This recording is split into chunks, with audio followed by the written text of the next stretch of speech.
Muy bien, este mensaje se llama Excusas sin valores, Romanos 2, del 1 al 16 que acabamos de leer. Así que después de acusar los grandes pecados de la humanidad que vimos en los mensajes anteriores, ahora va a tratar nuestro Dios con un grupo de personas que se creen que no son pecadores.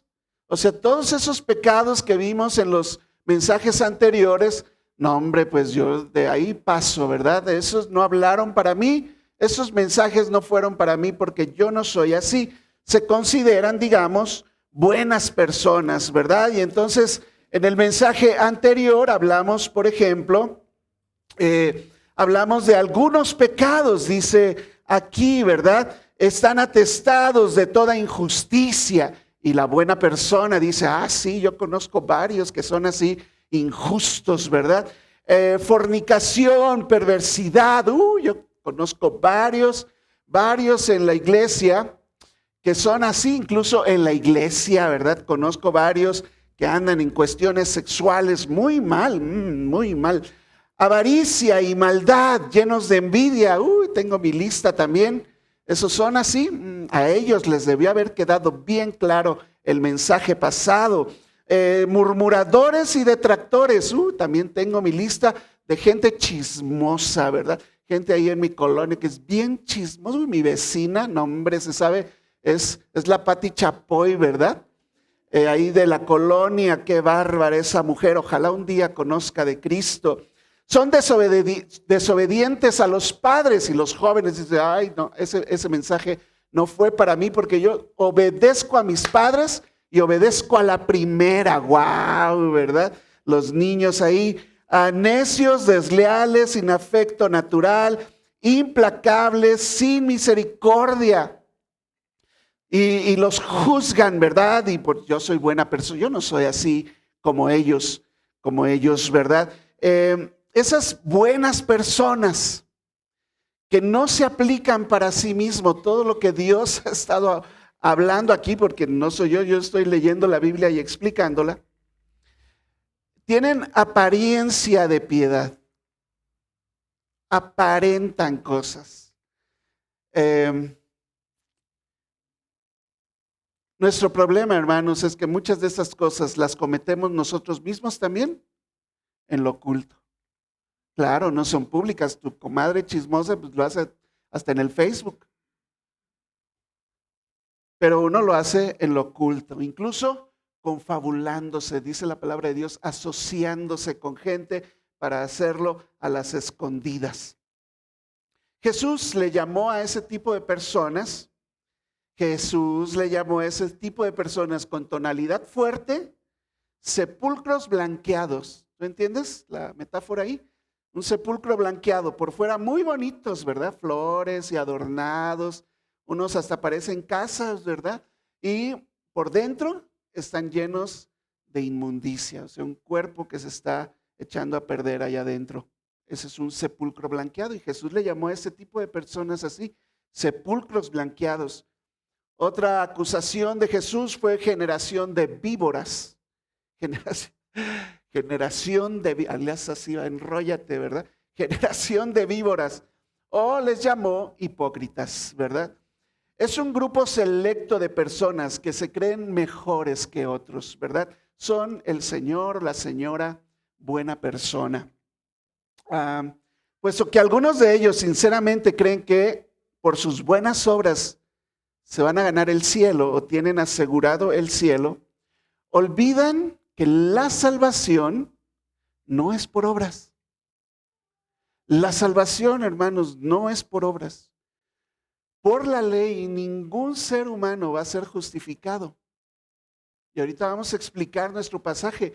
Pero hay gente que quiere portarse tan bien y dan la apariencia de piedad, pensando que agradando a Dios de esa manera, tienen asegurado el cielo. Y están equivocados porque la salvación no es por obras, es por gracia, es un don de Dios, es un regalo de Dios para tu vida. El regalo de Dios fue precisamente no condenarte por tus pecados ocultos o públicos. Pero don buena persona se cree que él no tiene ningún pecado. Oye, yo no he matado a nadie. No, hombre, yo no soy estafador como Andrés Manuel López Obrador, ¿verdad? Es bien ratero, hasta sus hijos, ¿verdad? Y yo no soy así. O sea, ayudo a la gente, ¿verdad? He dado ofrendas, he participado en ejército de salvación, no sé, ¿verdad? Y se creen, ¿verdad? Y olvidan que la salvación no es por obras. Y olvidan también que el juicio de Dios sí es por obras. Lo acaba de leer Roberto en el Salmo, al final del Salmo 62, quedará en el juicio según sus obras, por si no lo escuchaste, porque Roberto se enfocó en las otras partes, pero también dice eso. Y el juicio de Dios sobre cristianos y no cristianos va a ser por las obras. Como ya me confundí, porque entonces la salvación no es por obras, pero el juicio sí es por obras. Debo decirte que sí, y de eso vamos a hablar esta mañana. Entonces, hay dos excusas del que se considera una buena persona. Y entonces todos debemos entender aquí. Una, tomas la palabra de Dios para ti, no para el vecino, ¿ok? Para ti. ¿Estamos de acuerdo? Todos, ok. Vamos a tomar las palabras para nosotros, incluido yo mismo. Me estoy predicando a mí mismo esta mañana. Y también tienes que aprender la visión o la filosofía, la forma de pensar de la gente con la que convives ahí en la escuela, en la colonia, en tu trabajo, donde vas a hacer el CrossFit o el ejercicio, ¿verdad? El gimnasio, donde vas al mercado, a la tienda, a los tacos, donde vas a la clínica a hacerte tus chequeos, no sé. A donde quiera que tú vayas y te encuentres con gente que no es cristiana, en tu misma familia. Tienes que entender la visión de ellos. Ellos están pensando que son tan buenas personas que Dios los va a dejar entrar al cielo. Y eso es una gran mentira. Es una gran mentira. Y entonces ellos van a decir, oye, yo soy mejor que otros. Yo soy mejor que ellos. O tal vez te digan, ay, Dios mío, yo no lo sabía. Y son dos excusas que no son válidas delante de Dios. Dos excusas que no son válidas delante de Dios. ¿Estamos listos? Amén. Muy bien. Vamos al primero entonces. Yo soy mejor que ellos. Acuérdate, hay gente que dice así aquí en la iglesia, gente cristiana. ¿Okay? Yo soy mejor. O tus familiares, amigos, toda esa gente que no conoce a Dios, que dice, oye, yo no soy tan malo, ¿verdad? Esta reprensión de la que estamos hablando hoy no es solo para los ricos, porque cómo es difícil predicarle a una persona que tiene dinero, que cree que tiene dinero y que con eso va a hacer todo, ¿verdad? O personas estudiadas, gente muy capacitada, incluso saben comportarse en sociedad, te ceden el paso en el tráfico, no, pásale usted, ¿verdad? O lo dejas pasar y baja el vidrio y gracias, oh, ni los cristianos hacen eso, ¿verdad? Y lo dejas pasar y muy amable él, ¿verdad? Yo conozco buenos compañeros míos médicos que son, hombre, son de esas personas que tú dices, nada más le falta ser cristiano a este cuate, ¿verdad? Tienen buenos modales y qué difícil es predicarles el evangelio a estas personas porque creen que el cielo lo tienen garantizado. Este mensaje y lo que venimos hablando aquí en Romanos es para toda la humanidad, hombres y mujeres. Todos somos pecadores, estamos en la misma lista. Y empezar a jugar, a creerse Dios es el problema, a creerse superior que otros es el problema. Por eso lo llamé a la serie El pecado de la soberbia. Yo me creo mejor que otros. Incluso ahora yo me creo mejor que otros y aviento un juicio contra otros. Y ese es el punto aquí. Creen ser mejor que otros, que los demás, juzga y al juzgarse se está sentando en el lugar de Dios como Dios para emitir un juicio y una sentencia como si se fuera a cumplir lo que estás diciendo, ¿verdad? Merecería esto y el otro. Ojalá le pase esto. Y emite unos juicios como si fuera Dios. Ese es el problema. El problema de la soberbia, el pecado de la soberbia es sentarse en el lugar de Dios como Dios. Y en este caso que vamos a hablar hoy, para juzgar, pensando que tú eres mejor que otras personas. Y luego pues deciden ignorar que también ellos serán juzgados por Dios, ¿verdad? Juzgados por Dios. ¿Por qué? Bueno, debemos entender todos, juzgar es de Dios. Si yo estuviera dando una clase en la universidad o algo así, les diría, a ver, repitan todos, juzgar es de Dios. Y los haría repetir, no lo voy a hacer, ¿ok? Pero en tu cabeza, juzgar es de Dios. Juzgar es de Dios. Ahora, claro que tengo que emitir juicios. Si estoy en la posición encargado de algo, pues yo emito juicios, ¿verdad?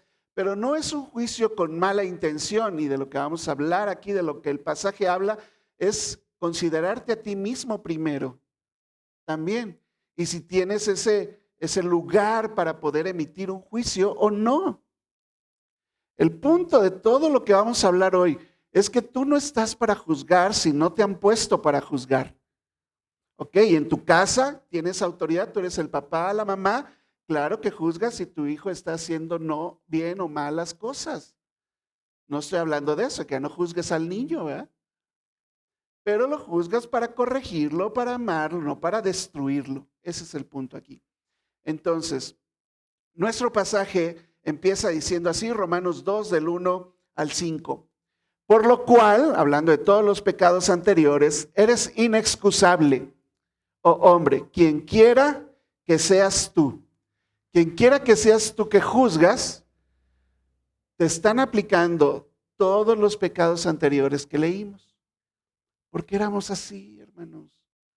O sea, no nos hagamos. Éramos de lo peor. Yo incluso sigo de verdad luchando con varias cosas. Luchando y luchando. No puedo poner una excusa delante de Dios, mucho menos empezar a juzgar a diestra, siniestra a la gente, porque yo mismo he estado en la situación en la que están. Era como ellos, he pasado por ahí, he hecho juicios también en mala manera y me he equivocado. Y tengo que aprender, no puedo seguir igual. He tenido que aprender a no juzgar así a rajatabla, a no enojarme con la gente, nada más porque esto y el otro, ¿verdad? A sufrir incluso el juicio de otras personas sin desear que les vaya y es que este también. Y, ¡hey! Necesitamos aprender a entender que el juicio es de Dios. Somos inexcusables, pues en lo que juzgas a otro, te condenas a ti mismo, porque tú que juzgas, haces lo mismo. Y no sabes, mira, tengo que hablar con mucha gente, porque soy el pastor, ¿verdad? Tratando situaciones. Y me da hasta vergüenza ajena. Cuando se están quejando de algo de otra persona conmigo. Están juzgando. Pero no, oye, ¿qué hacemos, verdad? ¿Cómo ves? No, ahí es, aquí, allá. Ay, caramba. Y como dicen, ¿verdad? 3 doritos después, lo tienes delante ahí mismo, en el mismo lugar, haciendo lo mismo conmigo. De lo mismo que se quejó, él mismo lo está haciendo en el mismo momento. Increíble. Increíble. Bueno, se cumple este versículo, ¿verdad? En lo que condenas, en lo que juzgas a otro, te condenas a ti mismo, porque tú que juzgas, haces lo mismo. Más sabemos, dice, que el juicio de Dios, ¿de quién es el juicio? De Dios. El juicio de Dios contra los que practican tales cosas es según verdad. O sea, deja a Dios hacer lo que Dios sabe hacer. Deja que juzgue Dios lo que tiene que hacer. Si lo destruye, si tiene paciencia con él, si lo ama, si le da oportunidad. ¿Cuánto tiempo? Tú no sabes. Tú no sabes. El juicio de Dios contra los que practican tales cosas es según verdad. Versículo 3. Y piensas esto, oh hombre, tú que juzgas a los que tal hacen y haces lo mismo, que tú escaparás del juicio de Dios. Porque eso que señalas en otra persona, Dios te lo va a juzgar a ti. No vas a escapar. Eso es lo que tú piensas, dice ahí. Versículo 4. O menosprecias, tal vez eso es lo que pasa. Menosprecias las riquezas de Dios. Menosprecias que Dios sea bueno. ¿Te acuerdas de Jonás? Enojado porque un pueblo se convirtió. Ya sabía, ¿para qué les iba yo a compartir si se iban a convertir? Bola de pecadores estos. Está enojado porque se le llenó la iglesia. Caramba, no estás haciendo bien, le dijo Dios a Jonás. ¿Haces bien en enojarte tanto, Jonás? Menosprecias las riquezas de la bondad de Dios, la paciencia de Dios, de su longanimidad, o sea, de que esto es permanente de Dios, es un atributo de Dios permanente, su misericordia, su bondad, su paciencia. No la menosprecies si Dios tiene paciencia y misericordia y es bueno con otra persona. Nada más porque tú crees que Él es un pecador y se merece irse al infierno. Más bien estás ignorando, dice ahí, que su benignidad incluso para ti te debe guiar al arrepentimiento. Esa misericordia que Dios ha tenido contigo porque tú estás haciendo lo mismo, es para que tú seas guiado a arrepentirte. Pero, dice aquí, pero por tu dureza y por tu corazón no arrepentido, estás atesorando para ti mismo ira para el día de la ira y de la revelación del justo juicio de Dios. Y los cristianos dicen, gracias que yo no voy a estar en ese juicio. Déjame llegar al siguiente punto. Todavía no le anotes ahí, ¿verdad? Esto es para mi vecino. Estamos hablando de eso, ¿verdad? El juicio de Dios vendrá. Hay tres verdades en esta primera sección. La primera verdad es que el que juzga sabe entonces qué está bien y qué está mal. Por eso está juzgando, ¿no? ¿Sí es claro? Es claro, porque entonces emite un juicio porque sabe qué está bien y qué está mal. Si sabes qué está bien y qué está mal, ¿por qué primero no tú lo haces? En lugar de ver quién sí lo está haciendo y quién no. Ese es el punto el sentido de este pasaje. La segunda verdad es que el que juzga entonces no se aplica a esos criterios a sí mismo, si no fuera tan duro en enjuiciar a otros. Primero aplícatelo a ti. Antes de emitir un juicio, examínate, dice la Biblia. Examínate. Y número 3, el que juzga definitivamente será juzgado. Y debes de recordar eso. Debes de recordar eso. Algunos pasajes más que favorecen este punto aquí. Santiago es obvio, ¿verdad? Hermanos, ¿qué dice? Ahí sí te va a hacer que lo repitas. Hermanos, no murmuréis los unos de los otros. ¿Qué es murmurar? Vamos a ver aquí, ¿verdad? La palabra murmurar es una palabra como, no recuerdo el término exacto, pero es como onomatopéyica. En inglés es lo mismo, ¿verdad? ¿Cómo es en inglés? ¿Alguien que sabe inglés? Aquí, rápido. Murmurar. ¿Cómo? Whispers. Aquí está. Whispers o murmur. Bueno, es lo mismo porque es en inglés ellos murmuran así. Nosotros en español murmuramos mur. Por eso se llama murmurar, porque hablas a las escondidas, al oído del otro, que no es al que estás juzgando, ¿verdad? Eso es murmurar, hermanos. Y la Biblia enfáticamente dice que debemos evitar eso. No murmuren los unos de los otros. Necesitamos una revelación de eso. ¿Por qué? El que murmura del hermano y juzga a su hermano, murmuras de la ley y juzgas la ley. Pero si tú juzgas la ley, no eres hacedor de la ley. Te sentaste como juez. Qué duro es esto. Porque con los pecadores, que somos todos los que estamos sentados aquí, y los pecadores que están allá afuera, uno debe ser misericordioso, paciente, benigno, amoroso, como lo es Dios con ellos, como lo fue contigo. Ese es el sentir de este pasaje. Y Santiago lo dice todavía más claro, ¿verdad? Versículo 12. Uno solo es el dador de la ley. ¿Tú diste la ley?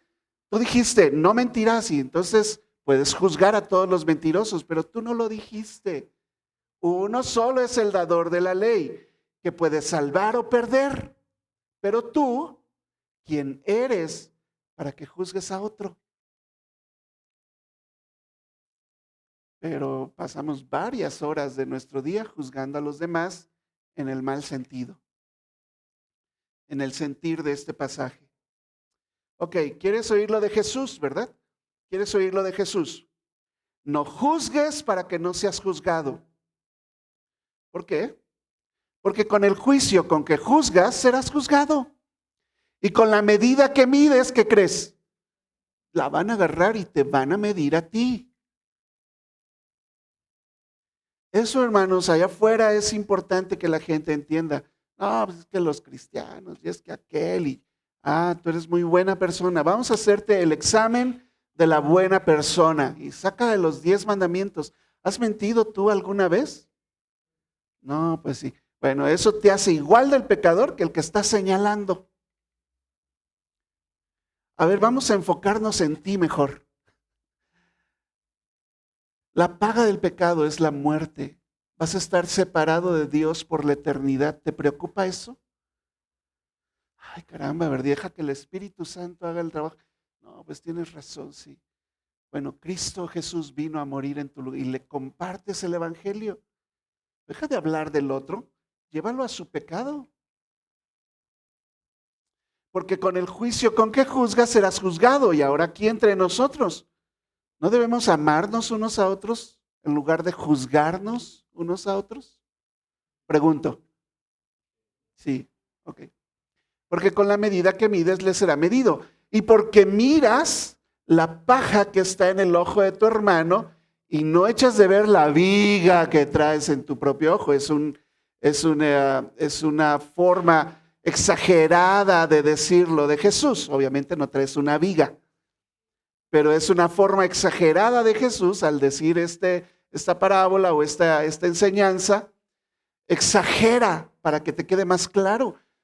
¿Cómo te atreves siquiera, verdad, a ver la paja que está en el ojo de tu hermano y no echas de ver la viga que está en tu propio ojo? Ni la viruta, ¿verdad? O el palillo. No, la viga que está en tu propio ojo. ¿O cómo dirás a tu hermano? Déjame sacar, porque son tan buenas personas que te van a ayudar. Déjame sacar la paja de tu ojo. Y tú tienes la viga en el ojo tuyo. Nos llama esto a examinarnos a nosotros, a no juzgar de esta manera. Ese es el punto. ¿Por qué Jesús les llama entonces hipócrita? Saca primero la viga de tu propio ojo. Sácala. Saca la viga de tu propio ojo y entonces verás bien para sacar la paja del ojo de tu hermano. ¿Qué está queriendo hacer Pablo con todo esto? Pablo está poniéndonos en el lugar que nos corresponde. Nos acaba de bajar de la silla del juez y te acaba de sentar en la silla del acusado. A ti y a mí también. A mí también, hermanos. Mira, muchas veces nos vemos como David. ¿Puedes ir en tu Biblia a 2 de Samuel? 2 de Samuel 12. 2 de Samuel, capítulo 12. Tú sabes la historia, ¿verdad? Mientras llegas ahí, te la cuento por si no te la sabes. El rey David no fue a la guerra. Se quedó. Vio por las celosías de su casa andando en el techo, ¿verdad? Vio a una muchacha que se estaba bañando desnuda del otro lado de la casa, allá, por allá se estaba bañando Betsabé. Y pues le gustó, ¿verdad? Y entonces preguntó, oigan, ¿quién es esa mujer que vive allá en el 403? ¿Quién es? No, pues es Betsabé, es la mujer de Urías, el que es comandante de tus ejércitos. Allá anda en la guerra, él anda en la guerra. Ella está sola. Y el pecado de David, la tentación, le llama la Biblia la concupiscencia, ¿verdad? Se apoderó de él, dijo, a ver, como que mándenle un regalito y a ver, tráiganla. Y acabó acostándose con ella. Días después, Betsabé le manda a decir, oye, estoy embarazada. Y su marido en la guerra. ¿Cómo echarle la culpa de que el marido era hijo de él, va? Bueno, David quiso hacerlo. Y entonces manda a llamar a Urías. Ve y acuéstate con tu esposa, mira, ya que andas aquí. No, ¿cómo voy a ir a mi casa si mi ejército está acampando en la guerra? Y no quiso ir a su casa como para echarle la culpa de que su esposa estaba embarazada de él, queriendo cubrir su pecado.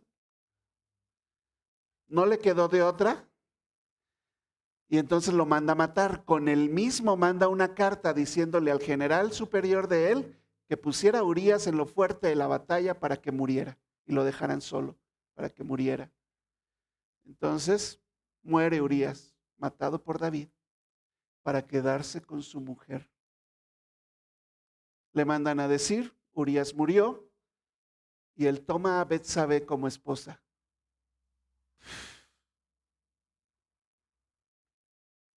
Entonces Jehová, capítulo 12, entonces Jehová envió a Natán a David y viniendo a él le dijo, fíjate David, había dos hombres en una ciudad, el uno rico y el otro pobre.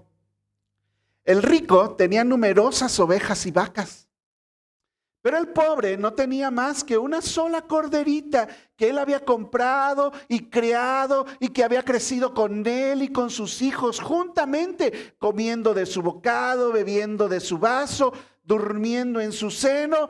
La tenía como hija a la corderita. ¿Y qué crees? ¿Qué crees? Vino uno de camino al hombre rico y éste no quiso tomar de sus ovejas y de sus vacas para guisar para el caminante que había venido a él, sino que tomó la oveja de aquel hombre pobre y la preparó para aquel que había venido a él. Y mataron a la corderita, que era como mascota. Y David dice, entonces se encendió, ni puedo hablar, ¿verdad? Entonces se encendió el furor de David en gran manera contra aquel hombre y dijo a Natán, vive Jehová, que el que tal hizo es digno de muerte. Tráemelo, Natán. ¿Dónde fue eso? Tráelo aquí. Lo vamos, es más, yo le voy a cortar la cabeza. No dice todo eso, ¿verdad? Pero estaba muy enojado David. Y debe pagar la cordera con 4 tantos, porque hizo tal cosa y no tuvo misericordia.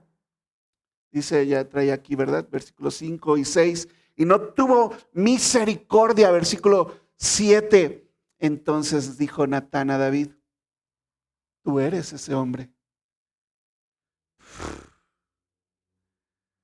Tú hiciste eso, David. Así ha dicho Jehová, Dios de Israel. Hey, David, yo te ungí por rey sobre Israel, te libré de la mano de Saúl y te di la casa de tu Señor. Tenías todas las mujeres que quisieras de Israel y de Judá. Y si eso fuera poco, yo te hubiera añadido más. Mucho más, dice ahí. ¿Por qué pues tuviste en poco? Ahí viene el juicio de Dios ahora. Con la misma vara que mides, te volverán a medir. Y ahora viene el juicio de Dios contra David. ¿Por qué pues tuviste en poco la palabra de Jehová haciendo lo malo delante de tus ojos, de sus ojos? A Urías Eteo, tú lo mataste a espada y tomaste por mujer a su mujer y a él lo mataste con la espada de Amón. Por lo cual ahora no se apartará jamás de tu casa la espada, por cuanto me menospreciaste y tomaste la mujer de Urías Eteo para que fuera tu mujer. Y viene un juicio de Dios sobre David. David se arrepiente, la historia sigue. El punto es que fácil es señalar a otros. Qué fácil es señalar a otros. Qué fácil es emitir un juicio. A veces, la verdad, la gran mayoría de las veces, sin saber todo el contexto. Una de las cosas que yo he aprendido, y no hace mucho, el año pasado, es no creerme, primero, murmuraciones o chismes que vienen y me dicen. Me tienes que mostrar la evidencia, las pruebas. Y número 2, tengo que escuchar la otra historia. Porque está la historia de uno. Primero es la historia de uno que le contaron, esa no vale. Está la historia del que estuvo ahí, la historia de los demás que estuvieron ahí, o de la otra persona de la que están hablando. ¿Y qué crees? Ninguna de las dos va a coincidir, porque uno lo vio de una manera, lo sintió de una manera, y el otro lo vio de una manera y lo hizo de otra manera. Ni siquiera con el... entonces ya con un poco más de luz yo puedo, si es mi lugar, porque soy el pastor aquí, si es mi lugar, entonces emitir un juicio sobre el asunto. No para señalar, no para destruir, para cuidar, por ejemplo, a la congregación, yo tengo que emitir juicios. Pero nunca va a ser para destruir a nadie.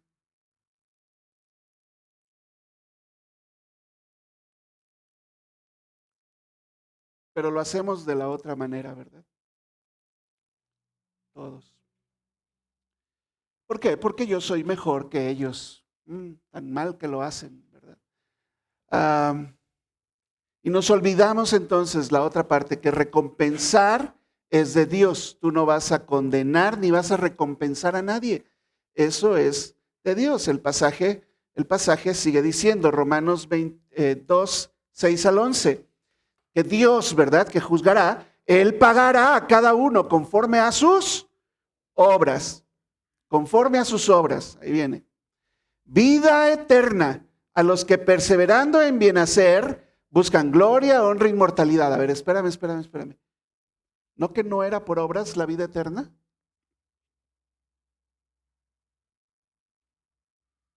Contexto, ¿verdad? Venimos leyendo todo. ¿Y qué dice en otros pasajes? En especial Santiago, ahorita vamos a ir allá. Pero las buenas obras que tú debes de hacer, perseverando en bien hacer, buscando gloria e inmortalidad, gloria de Dios y inmortalidad, pues quiero agradar a Dios. Todo eso viene como consecuencia de tú haber sido salvado. Pero ira y enojo, versículo 8, a los que son contenciosos y no obedecen a la verdad, sino que andan obedeciendo a la injusticia. Tribulación y angustia sobre todo ser humano que hace lo malo, el judío y el griego, o sea, para todos. Aquí en esta tierra, no está hablando de la inmortalidad. Versículo 10, pero gloria, honra y paz, ahora es aquí en la tierra, gloria, honra y paz a todo el que hace lo bueno, al judío primeramente y también al griego. ¿Por qué? Porque Dios es el juez y es un buen juez. Un juez que no tiene favoritos, un juez que no juzga imparcialmente, no hay acepción de personas. Cada vez que leas la palabra acepción en la Biblia, tú pones en tu mente diferencia, ¿verdad? No hace diferencias de personas para con Dios. No hay diferencias de personas para con Dios. Es claro por toda la palabra de Dios que la salvación es por gracia y solo en Cristo, ¿ok?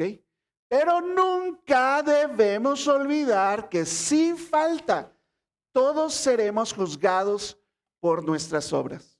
La salvación es por fe, pero el juicio de Dios es por obras. Seas o no cristiano, todos compareceremos ante Dios. Unos en el gran trono blanco. Todos los que no son cristianos, que nunca creyeron en Jesús, que nunca rindieron su vida a Él, van a acabar, mueres y después de eso el juicio, es en el juicio, si no eres cristiano, en el trono blanco, en el gran trono blanco. Ahí van a sacar los libros, te van a mostrar todos tus pecados, Bueno, a lo mejor nada más te muestran el primero porque hay mucha gente. Nada más te van a mostrar el primero y por el primer pecado, todos los demás están incluidos y la paga del pecado es la muerte. ¿Ok? Los cristianos compareceremos ante el tribunal de Cristo y ahora Cristo está sentado ahí. Acabas de morir, bien cristiano, y antes de entrar al cielo no está San Pedro con las llaves. ¿Verdad? Estás en el tribunal de Cristo. Y Cristo te va a juzgar por tus obras. ¿Qué hiciste con tu vida cristiana? Y te va a recompensar de acuerdo a eso. No para salvación, vas a entrar al cielo.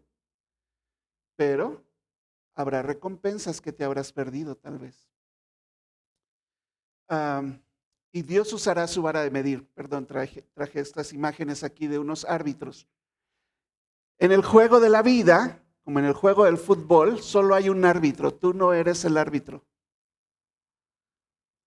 Pero cuando vas a un partido de fútbol, ¿verdad? Todos en las gradas, ¿verdad? Se cae alguien en el área de penal, ¿verdad? En el área del portero. No sé cómo se llama. En el área, ¿verdad? En el área chica, digamos. Y tiran a alguien y los del equipo contrario, ¡es penalti! ¡Penalti! ¿Verdad? Están juzgando. ¿Tú eres el árbitro o qué? ¿Verdad? Y luego llegan todos los demás jugadores con el árbitro. Árbitro! Eso fue penalti, ¿no viste, verdad? ¿Estás ciego? ¿Qué te pasa, verdad? A ver, tú no eres el árbitro. Va a sacar y te va a amonestar también a ti por andarle reclamando. Y luego él va a ver las evidencias. Se va a una pantalla y ve, pues es claro que no era penalti. Estaba bien y va a decir si él es el que dice si fue o no. Ni los jugadores que lo vieron ahí cerca, ni todos los que están en el estadio, ni tú que estás en tu casa viendo el partido. ¡Ey! Fue penalti, ¿verdad? O no fue penal, ¿te acuerdas? ¿Cómo sufrimos con no fue penal? Porque no fue. Pero tú no eres el árbitro, ¿qué crees? Es lo mismo en esta vida, hermanos. Que tienes tú que andar, que tú no eres el árbitro, ni nadie te puso a ti para juzgar una situación. Y no debes olvidar que tú eres el que va a ser juzgado, como el jugador ahí, ¿qué pasó? Si iba yo a la IBSLP y Dios te va, tómela, su amarilla. ¿Dónde dice eso? Porque a lo mejor me estoy inventando yo todo aquí. Juan 3:18. El que en él cree no es condenado. Estamos claros con eso. Tú vas a ir al cielo porque has creído en Jesús. El que no cree, no hombre, ya ni para qué va el juicio, ¿verdad? Ya ha sido condenado porque no ha creído en el nombre del unigénito Hijo de Dios. Claro, para los que no creen, ¿verdad? Ahora, 1 Corintios 11, 31 al 32. Si pues nos examinásemos a nosotros mismos, no seríamos juzgados. Mas siendo juzgados, somos castigados ¿por quién? Por ti. Por el pastor. Hombre, ¿yo qué va? Somos castigados por el Señor para que no seamos condenados con el mundo. ¿Qué quiere decir? Dios disciplina a sus hijos. Dios disciplina a sus hijos para que no acabes condenado junto con los otros, porque se me hace entonces que no crees en Dios. Y Dios te va a disciplinar para que no acabes condenado con el mundo, dice ahí. Ahí mismo en 1 Corintios capítulo 3, del 13 al 15, la obra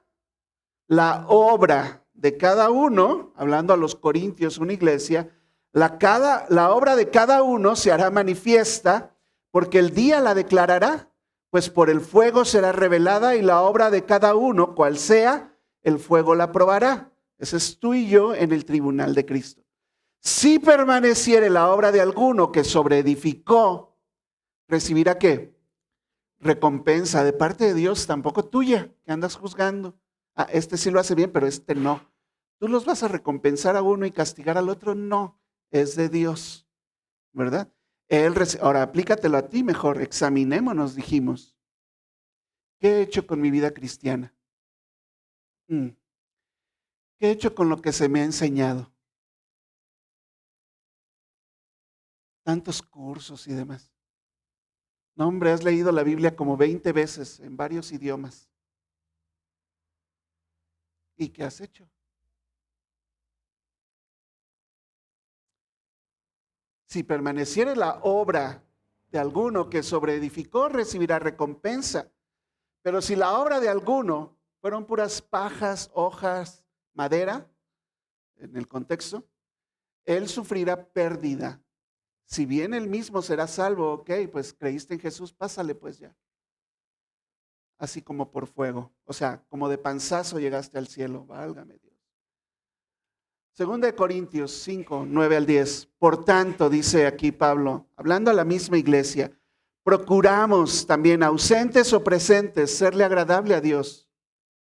O sea, yo tengo que examinarme a mí mismo para ver si yo, mí mismo, estoy agradando a Dios o no. No me importa a la gente que diga o que no, si le caigo bien, le caigo mal.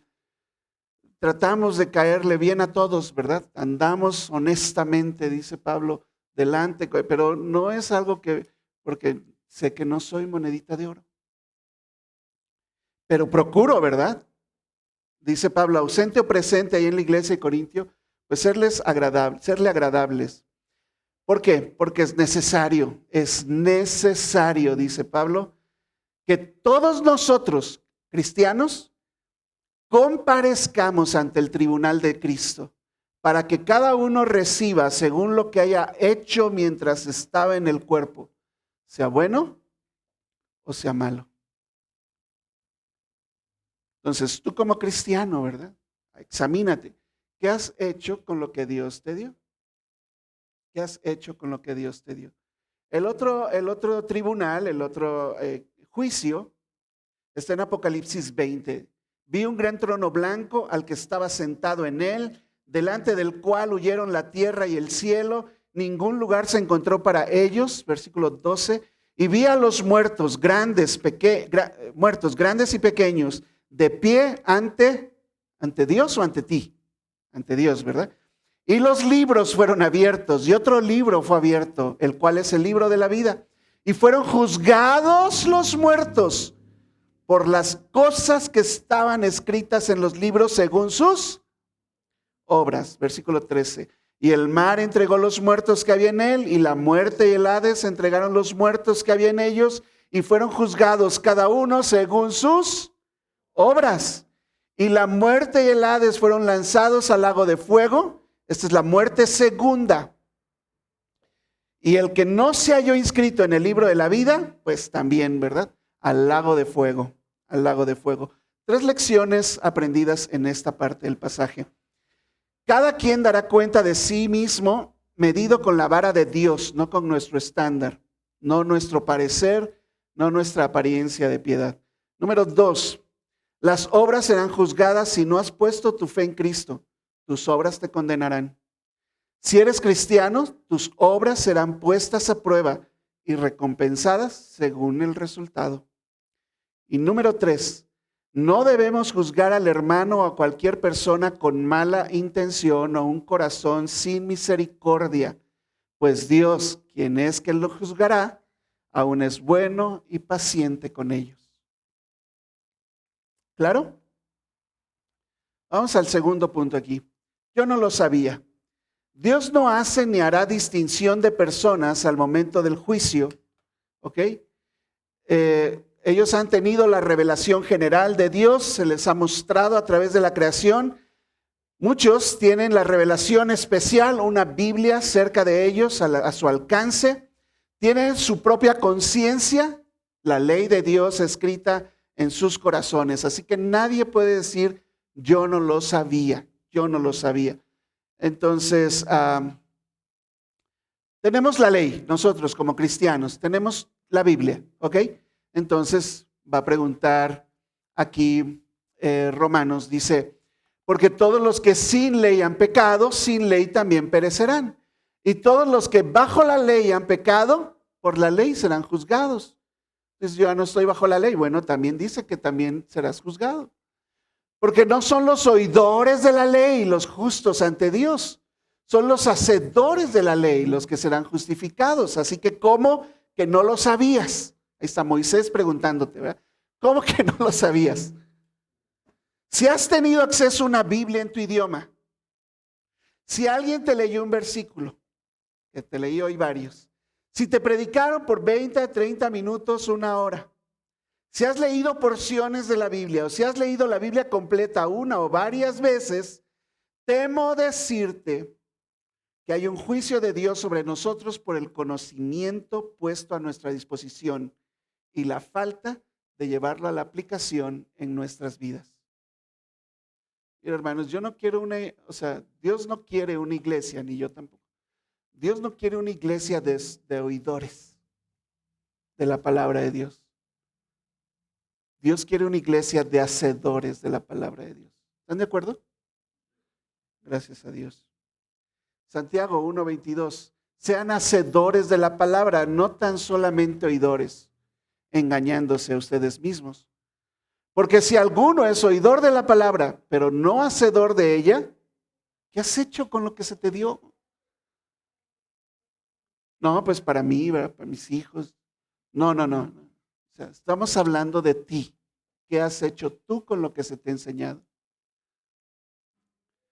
Dice, porque si alguno es oidor de la palabra, pero no hacedor de ella, este es semejante al hombre que se ve en un espejo, se considera en un espejo su rostro natural, porque él se considera a sí mismo y se va y luego se olvida cómo era. Mas el que mira atentamente, por eso pido atención aquí, ¿verdad? El que mira atentamente, cuando tú lees la Biblia, lee atentamente también. Cuando uno está exponiendo, cuando escuchas algo, ¿verdad? O lees algo, pon atención. El que mira atentamente en la perfecta ley, la de la libertad, y persevera en ella, no siendo oidor olvidadizo, sino hacedor de la obra, este es bienaventurado en lo que hace.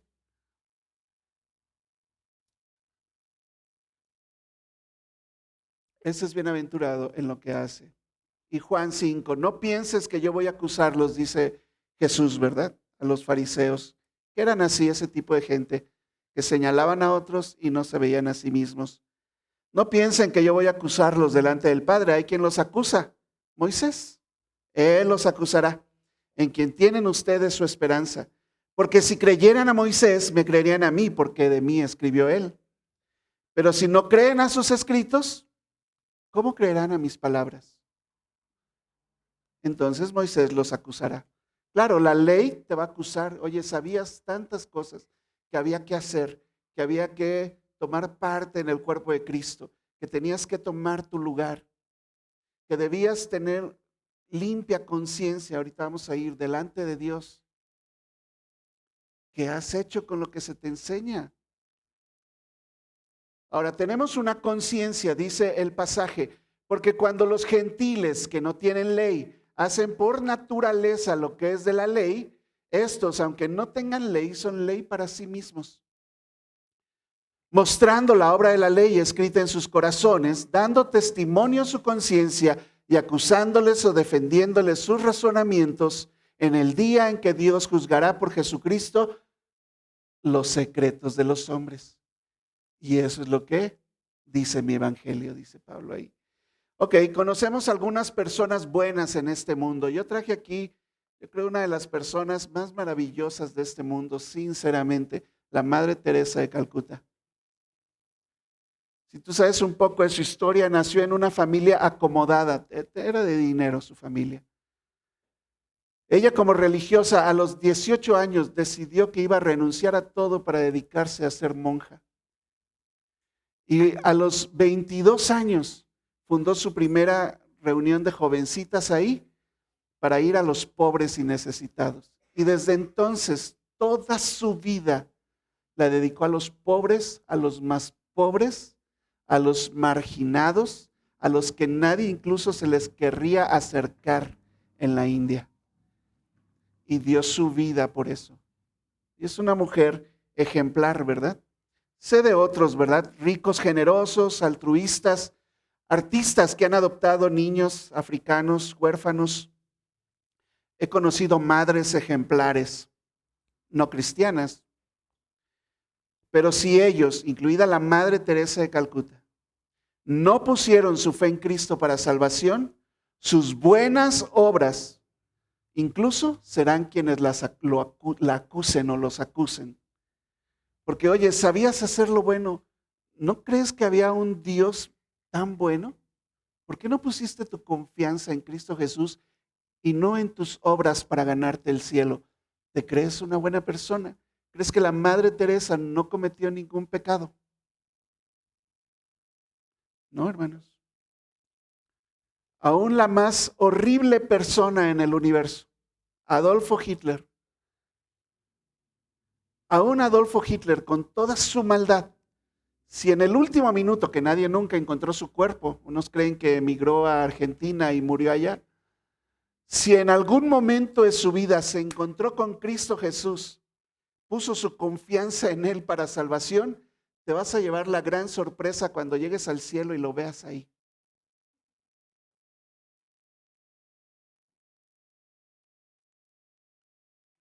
Pero la conciencia los acusó.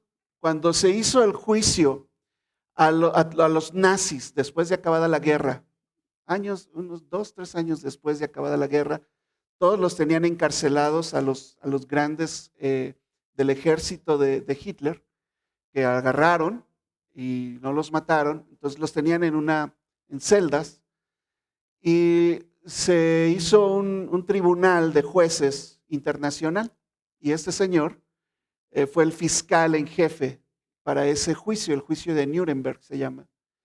Y ahí juzgaron a todos los nazis. ¿Sabes qué era su excusa de ellos? No lo sabíamos. Ellos lloraban así. Yo nunca visité un campo de concentración. Yo sí pensé que los estaban llevando a un lugar mejor. Y lloraban ahí. Yo no supe. Yo seguía órdenes. O sea, si te decían que mataras a alguien, pues es que o lo mataba yo o me mataban a mí. Mucho de lo que hicieron ellos fue coaccionado, o sea, estaban amenazados de muerte de ellos o su familia si no cumplían las órdenes de Hitler. Y tenías que decir, ¡ay, Hitler! O te mataban, porque era la forma de saber si estabas de su lado o no. Y les dijeron los jueces, tu conciencia como ser humano, en tu conciencia, tú sabías perfectamente que lo que estabas haciendo estaba mal. Y eso te va a juzgar. Y los juzgaron a todos. La gran mayoría acabaron condenados a muerte y los mataron. Un tribunal internacional por su conciencia los acusó. Otro caso especial fue el de este pastelero que se negó a hacerle, por motivos de conciencia, decía él, mi conciencia no me deja participar en hacerle un pastel para una boda gay. ¿Cuál es el problema? Es mi conciencia. ¿Y sabes qué? Un juez de lo tribunal mayor lo exoneró y le dio la razón. No puedes ir en contra de tu conciencia. Si tu conciencia te dice que eso está mal, no estás obligado a hacerlo, aunque la ley te obligue a hacerlo. Y fue el precedente ahora. Si yo me niego a hacer un aborto, aunque la ley dice que está permitido el aborto y yo me niego por mi conciencia, me tienen que avalar mi conciencia. Así que si eso fue en un juicio aquí, ¿verdad? En el juicio de Dios, aún los que nunca conocieron a Dios tienen su conciencia para saber lo que está bien y lo que está mal, y por su conciencia van a ser acusados o defendidos. Por eso dice Pablo, digo y requiero en el Señor que nosotros por lo menos, ¿verdad? Ya no andemos como los otros gentiles que andan en la vanidad de su mente, teniendo el entendimiento entenebrecido, ajenos de la vida de Dios, cuando son los efesios, es la iglesia. No puedes estar ajeno a la vida de Dios con ignorancia, por la ignorancia que en ellos hay, por la dureza del corazón, Los cuales, dice, después que perdieron toda sensibilidad, eso pasa con las conciencias. A ellos ya no les importaba jalar el gatillo. Es más, para ahorrar balas, ponían a 3 o 4 pegaditos. Júntense, júntense. Y ¡pum!, les disparaban y al último no le llegaba la bala. A ver, junten otros 4, ponte tú al principio porque no te alcanzó la bala. Sin conciencia. ¿Qué es lo que está sucediendo? ¿Por qué puedes juzgar así nada más? Ya sin valorar realmente, porque tienes endurecido el corazón. Pierdes toda sensibilidad y entonces sí, le das vuelo a la hilacha, decimos, ¿verdad? Se entregan a la lascivia para cometer con avidez toda clase de impureza, claro, ya no te sientes mal haciendo el mal. Y crees que porque eres cristiano te vas a ir al cielo. Mas ustedes no han aprendido así de Cristo. No hagan eso, hermanos. Si tu conciencia te condena, mayor es Dios. Sal de ahí. Si estás haciendo algo mal y tu conciencia, ya ni la Biblia, tu conciencia te está diciendo que está mal, deja de hacerlo. Primera de Juan, con esto termino. Hijitos míos, no amemos de palabra ni de lengua, sino de hecho y en verdad. Y en esto conocemos que somos de la verdad. Y en esto conocemos que somos de la verdad y aseguramos nuestros corazones delante de Él. Dice, pues si nuestro corazón nos reprende, mayor que nuestro corazón es Dios. Y Él sabe todas las cosas, aunque las hagas a las escondidas. Así que no hay excusas, ¿verdad? Delante de Dios. Una vida en Cristo producirá un estilo de vida santo y una vida que no refleja un estilo santo de vivir no puede pretender que es cristiano.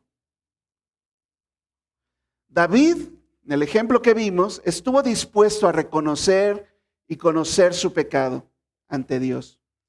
Confió solo en la misericordia y la gracia de Dios para obtener perdón. Por eso capítulos después Dios dice, David, que es conforme a mi corazón. Wow. Dios lo perdonó. A diferencia de Judas, por ejemplo, que aunque en el exterior, ¿verdad?, era un hombre recto y religioso, no faltó a ninguna reunión con Jesús. Hombre, iba a todas las reuniones. Andaba con él, es más, tenía su ministerio ahí en las finanzas, ¿verdad? Fiel ahí, ¿verdad? Era un seguidor de Cristo, Judas. Estaba viviendo una vida de mentira, una vida centrado en sí mismo. Judas y David, ambos, comparecieron ante el tribunal de Dios y sus hechos los declararon culpables o no culpables, inocentes.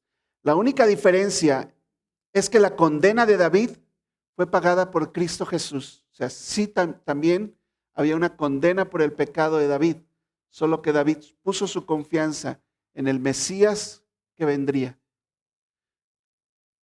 Y Jesús recibió el castigo del pecado de David sobre él y por eso David fue perdonado. ¿Me estoy explicando? Es nosotros igual, ¿verdad?